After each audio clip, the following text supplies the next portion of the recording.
Welcome, good afternoon to this penultimate session of iDMT's ongoing lecture series. This session of talks is intended to give speakers both from industry and academia the chance to discuss a topic and engage in a conversation. And today's topic is going to be machine learning based prediction methods. Let me quickly introduce the iDMT as well.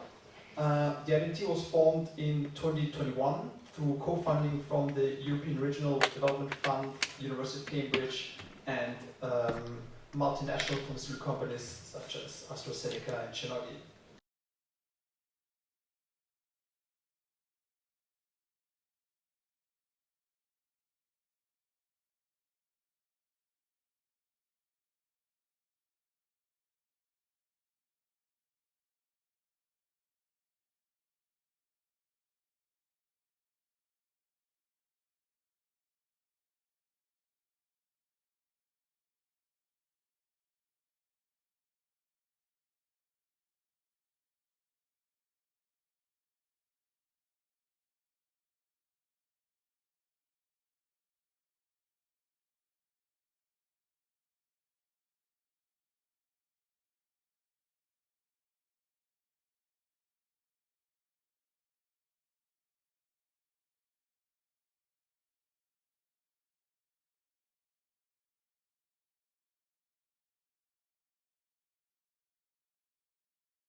iDMT provides expertise and facilities for joint R&D projects that involve large industry farmers, academic groups to use iDMT's facilities, as well as small companies and startups to help them deliver routes for fast productization.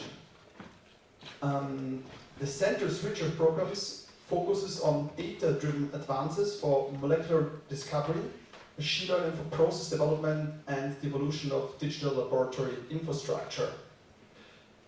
iDMT is right now entering a new development phase which will involve public funding for academic research to continue delivering the academic excellence that iDMT is known for with a new industry consortium model. Right now, organizations have the opportunity to join the iDMT network either as partners or have a direct, more impactful influence as strategic consortium members. The sessions, as always, are going to be recorded and will be free until early July for academia as well as the industrial members. And today we are having two talks, and we'll start with Professor Jonathan Goodman, who has been part of iDMT's academic team since the beginning, with a talk on Proficient Property Prediction. Thank you very much. So I wanted to tell you a bit about how I see calculating the properties of molecules, because the way we ought to be able to do chemistry, if you have the structure of a molecule, I've drawn one of my current favourite molecules at the top right, we should just be able to look at that and think, well, obviously, great molecule, I hope you all agree, but what does it mean? What can it do? What properties will it have? Can you look at that and say, well, I can work out its molecular weight, probably. Can you work out its lipophilicity? Well, possibly. Can you work out its toxicity? Would any of you eat it? I mean, but you have all the information you need, or you probably have all the information you need, just looking at this structure, which contains all the information about the molecule. But knowing that, how do we get from that to the properties which might interest us? Well, that's very hard, and the reason it's very hard is that I think chemistry is really difficult. Chemistry is really difficult because if we just think about small molecules, molecules with a molecular weight of less than 500 or so, there's something like 10 to the 200 of them. And we have data on about 10 to the 8 of them, about 100 million. So we can say we understand chemistry if we are confident that knowing about 10 to the 8 molecules helps us explain the properties of 10 to the 200. So if you look at one molecule, that will tell you all about 10 to the power of 192 others. If you think you can do that, then you really understand chemistry. We can get properties from structures. But this looks challenging to me. And indeed, it possibly looks impossibly challenging, particularly as it seems to me the fundamental problem with chemistry is that all molecules are interesting. And that's really bad, because I mean, with all sorts of other properties, if you say these two things are very similar, they'll have about the same properties, and so you don't really need to know about most of them. But with every molecule, you change a small amount, it can change its properties in a really big way. So the interest of chemistry makes it such a challenging subject. Now, one way to address this is just to get as much data as you can, store it very precisely, make it available in a global way. So if you know anyone who's doing that, maybe you should ask the next speaker, who is an expert on global databases of precise molecular structures. But the Cambridge Crystallographic Database, the Cambridge Crystallographic Data Centre, wonderful institution, I speak in an entirely impartial way as one of the trustees, only has data on about 1 million molecules. Probably about half that, organic. Yeah, about 1 million molecules, which is great. I mean, there are 1 million of my favourite molecules. But it would be so much nicer if we had 1 billion or 1 trillion, or and you're working on that, I guess. But there's a long way to go. So how can we? What properties can we calculate if we just have the structure? Well, my research group has been thinking about this for quite a long time. And so here's another interesting molecule. What can you say about this when you just look at the structure? I mean, you may well say, I'm not going to eat that. I think that would be very sensible. Can you predict all of its properties? Well, the spectra I show here are called BCD, which is vibrational circular dichroism. Not the most popular form of spectra, and it's not very popular because it's totally difficult to interpret. If you look at these lines, then most people can't look at those and draw conclusions about the structure. I believe all of you are in this group. And that's because these are really complicated spectra, but what it tells you is the absolute configuration of this molecule, as well as various other properties. It's a spectrometer which is not so dissimilar to an infrared spectrometer. It can tell you the absolute configuration if you can interpret these spectra. And the only way to do that is to do a simulation, to predict what the spectrum ought to be, and then compare it with the experiment. Otherwise, BCD spectra are just too complicated to be understood. Fortunately, there is a way to do this, which I call, because we wrote it in Cambridge, this is a key factor. And the key factor will help you interpret BCD spectra. But we can only do that because we can predict what the spectra should be, and we can only do that because we can go from these structures to the properties. And actually we can do the similar sorts of things with infrared, mass spec, NMR. So all sorts of analytical data, we can predict the properties and compare it to the experiment, and this is extremely useful if quite challenging. But we can also do this for much more complex properties, chromatography, reactivity, synthesizability, solubility, toxicology. These are much harder to pin down and much harder to collect data than there is for analytical data, where all we have to do is have the molecule and put it in a spectrometer. Can we predict these properties too? They're really complex properties. It would be very useful to be able to predict them. The molecule I showed you at the beginning, I drew it in this fairly flat way, but actually, of course, it's a three-dimensional structure. And you can get a better sense of its behavior if we look at it in 3 dimensions. Some of you will have been looking at it and thinking, I know how to synthesize that. I perhaps shouldn't admit that we made it by accident. We were trying to do something else. But we mixed these things together.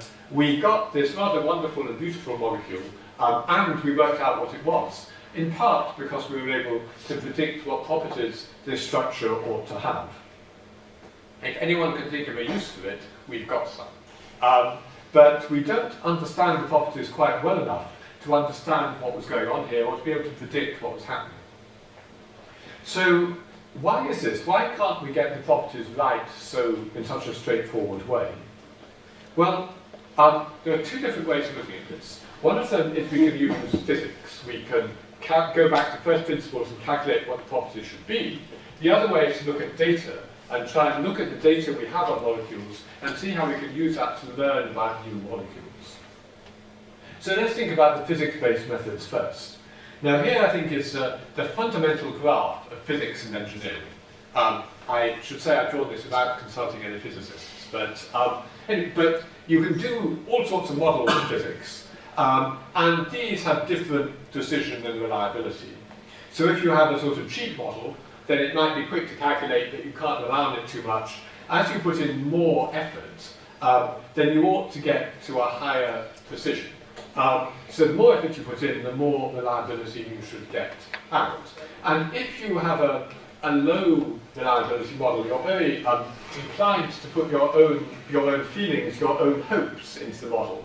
Whereas the more complex model is going to be much more precise, going to tell you much more information, but it's harder to get to. So I mean, for a simple model, how many people are there in this room? About 50? 40. Or you can count them. This is the harder algorithm, and get to 37. I thought it might be more when I began. Anyway, this is physics and engineering, but how about chemistry? Well, a chemistry graph, sometimes at least, looks like this. Now, this is just crazy. The more effort you put into your model, the less good the results are. But actually, this applies in a very specific and very common situation. As I showed you earlier, all molecules are three-dimensional. In fact, they're three-dimensional and moving and flexible, and even more complicated than that. So if we're going to have a really good physics-based model, we need to have three-dimensional representations of molecules. These are really complicated. If we have a two-dimensional representation of molecules, you're leaving out a lot of information. You're just not getting the real details of the molecular structure. Therefore, it is completely obvious that three-dimensional models should be better at predicting properties than two-dimensional models. Who can possibly object to this idea unless you've actually looked at the data and discovered that if you're predicting things like lipophilicity, log P, toxicology, then two-dimensional representations are actually really effective. And three-dimensional representations, there's just so much data there, it's quite hard to handle. Now, if I were to show this graph to colleagues in physics and engineering, when they had stopped laughing, they would probably say, well, the reason is you just don't understand the physics well enough. If you put enough effort into these 3D representations, you're bound to get better answers. And I think this is right, that this right-hand graph is a sort of transitional, temporary graph, whilst we don't have enough computer power, enough resources in order to do the complex models properly. But the amount of resource we need is actually phenomenally large, because molecules are complicated, their structures are hard to calculate, they are flexible, they move, they have three-dimensional structure. So the reason this graph goes the wrong way is that our physics-based models aren't yet effective enough on a resource-accessible way to get really good answers, or at least not much of the time. And this matters because if we're trying to predict properties of molecules, we might have a series of molecules which are really rather similar to each other. All of these molecules have different optical activities, different biological activities, different optical rotations. All of these molecules are very different. But if you look at their structures differ only in the stereochemistry. These are four, depending on how you look at it, extremely similar molecules, or if you're measuring their properties, very different molecules. So this is all slightly disturbing, particularly as these molecules are fairly simple. These are some of the molecules my group has been looking at in collaboration with other groups. Every one of these is fascinating and interesting and too complicated to talk about now. So how can we get around this problem? Physics is going to help us a bit, but it's not going to solve the problem completely because molecules are too complicated and computational resources solving Schrodinger's equation is just too intensive. What we need instead is to use a machine learning model. If we have enough data, and actually that's quite an open question, do we have enough data? But let's not be put off by these worries. Let's assume we have enough data, and let's put it into a machine learning model, because as everyone knows over the last years or so, machine learning solves everything, or AI, or whatever the buzzword is. So this must be the answer. But then how do you take a molecule, and how do you sort of squash it into a computer so the computer can think about it, and then spit out an answer? Well, one thing you have to do is to take the molecule. I've drawn the two-dimensional and three-dimensional pictures of molecules. We need to take a molecule and turn it into a string of texts so it's easier to feed into a neural network and machine learning method. So how can you take an intrinsically three-dimensional molecule and turn it into text? And this is challenging. Here are some vaguely interesting, extremely interesting molecules. They have lots of stereochemistry, they have very interesting biological properties. They've got numbers on, because if you're going to turn these into a string of letters to feed to a computer, you really have to decide which atom is 1, and which atom is 2, and which atom is 3, because otherwise you'll be feeding different things, that you can describe the same molecule in lots of different ways, even though it only has one set of properties. So how are we going to decide how to turn it into a text string so we can feed it to machine learning?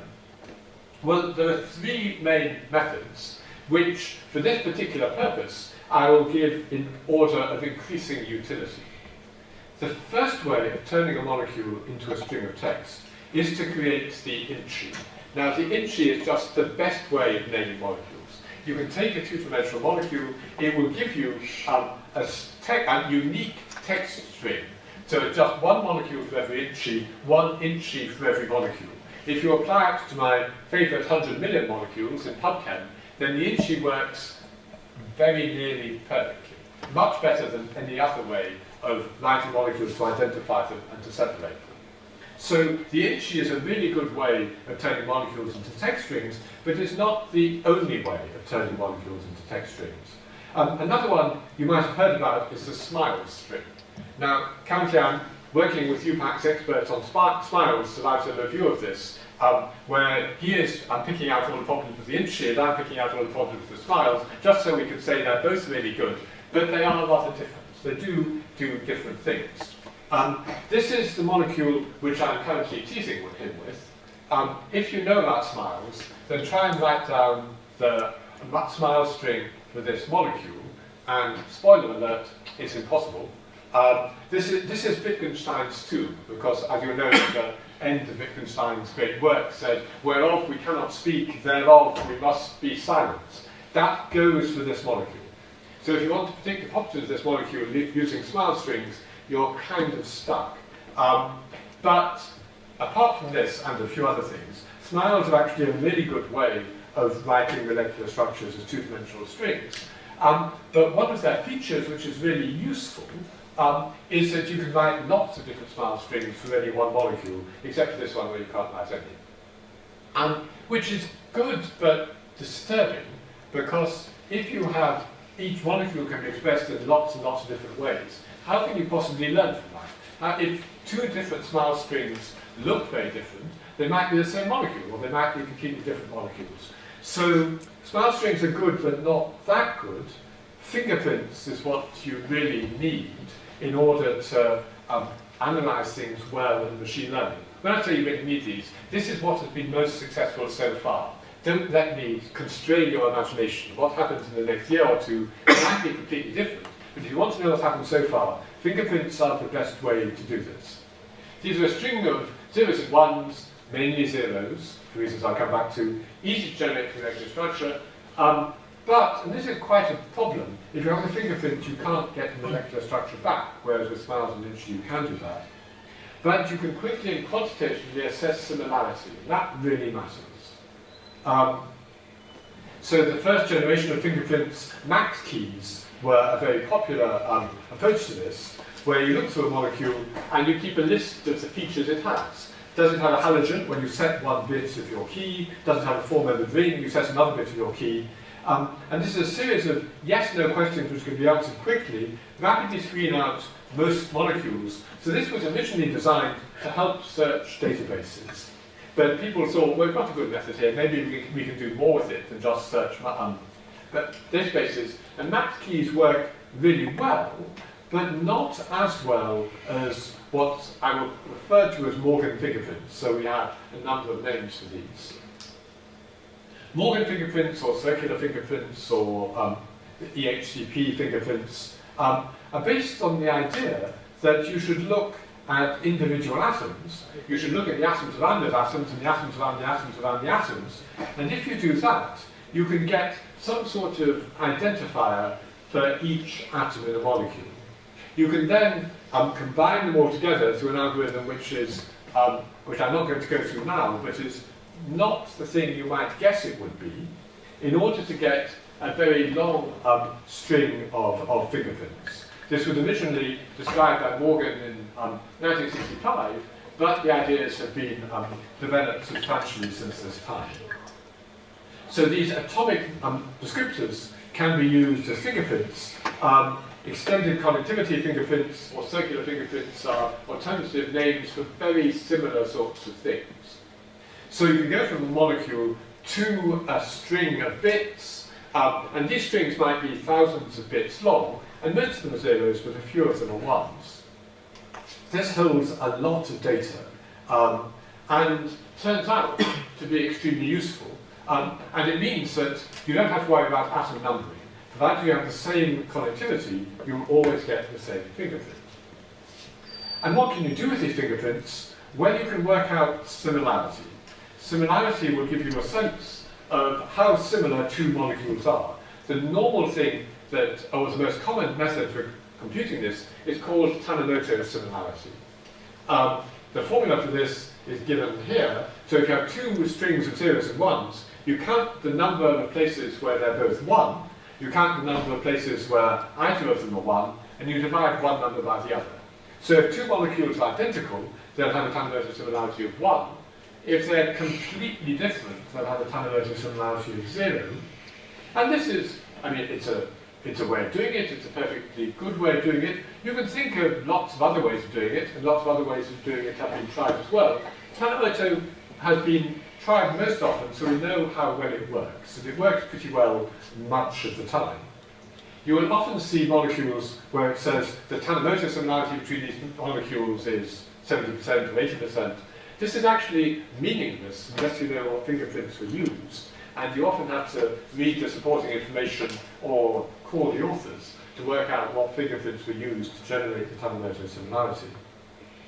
So for every molecule we've got a bit string, and we can calculate similarity, and now we're ready for machine learning. And this is how XKCD thinks we do machine learning. Pour in your data, give it a stir, hope something comes out. But it turns out that Tanimoto similarity is really useful for all sorts of machine learning. And we've used it in my group particularly to predict toxicology properties. If we look at the two molecules at the bottom right first, would you say they're fairly similar? Probably quite like each other unless you're allergic to five-membered rings. So these have a Tanimoto similarity with standard EHP ring, fingerprints of 0.971. These two at the bottom left also quite similar, but less so. Tanimoto says only 0.7, so it quantifies the similarity quite well. So we have any two molecules, we can work out how similar they are, and that's useful because if we know what properties one molecule has, and we have a similar molecule, we can probably say something about the properties of that second molecule. And we've done this in all sorts of ways for toxicology. Would you consider eating this molecule? All of you look rather cautious. We've got an alert for substructures or non-molecular substructures for things you need to worry about. So if it contains something you don't want to eat, it will go on the active side. But is it actually similar to things that we trained our data set on? Because our data set for training on toxicology was tiny. It was a few thousand, tens of thousands of molecules. and tens of thousands is almost none. So we can only trust this if the molecule we're looking at is similar to molecules that we've already looked at. But quite often we can do this, and so we can get an answer on which we can rely, though sometimes the answer is, this is just too different, can't possibly do it. We can improve things by using consensus approaches, using different ways of calculating properties. So the structural data, the sort of approach I used before, can be used to make a prediction that the physical chemical properties, either calculated or measured, can make different predictions. And when you put those together, you have much more reliable ways of calculating properties. And then how reliable does it need to be? Well, it only needs sometimes to be reliable enough to say there's a margin of safety. It doesn't really matter if we're wrong, as long as we are confident we're beyond the margin of safety.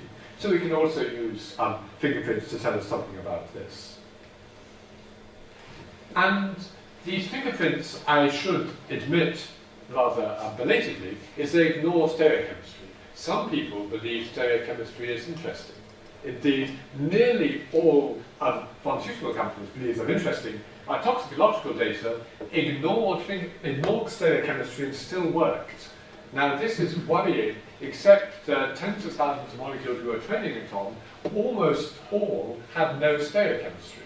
So there's no stereochemistry to vary. Toxicology is stereochemistry invariant because we were training on data without stereochemistry.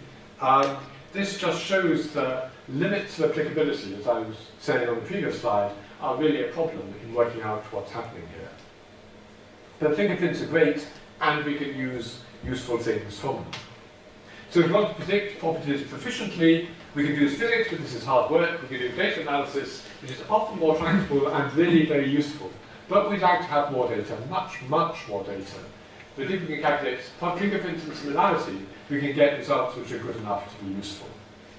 And I'd like to thank all of my group who've worked very hard at this and related projects, and to thank the people who have been kind enough to give us money, and to thank you for your attention.